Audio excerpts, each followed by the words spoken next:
dodaqlar, o baxışlar, məni belə, elə belə o da atar. Gözlərilə bircə dəfə mənə baxsa, ürək yaxar.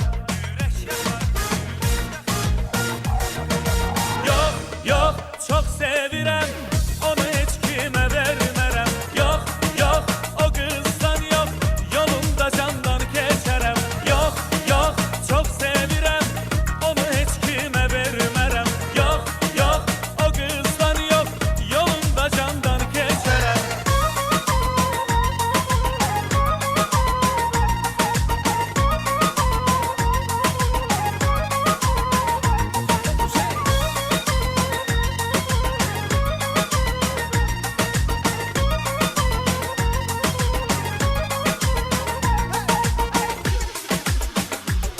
Mənə hərdən o naz edir, yaxın olur, uzaq olur, dəli edir. Görüşəndə məni ətri hər görüşdə bihuş edir.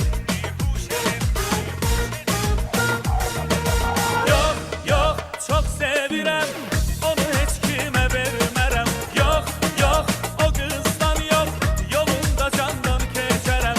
Yox, yox, çox sevirəm, onu heç kimə vermərəm. Yox, yox, o qızdan yox, yolunda candan keçərəm.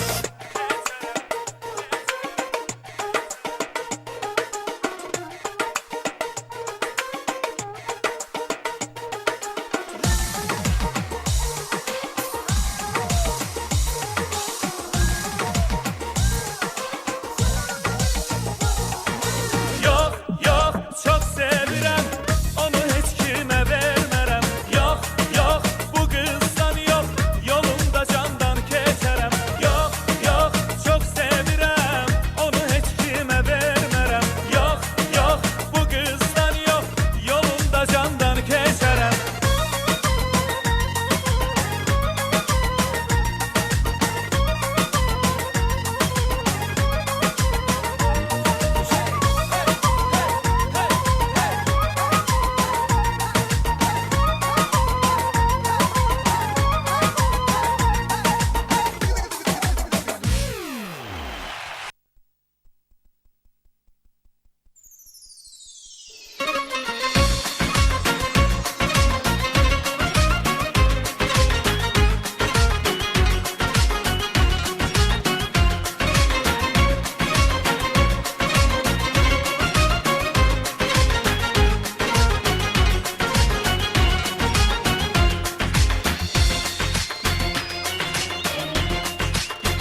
Görüştüğümüz görüşünden, söz açtık sevgi sözünden, tanışmaya başladım dayanmadım.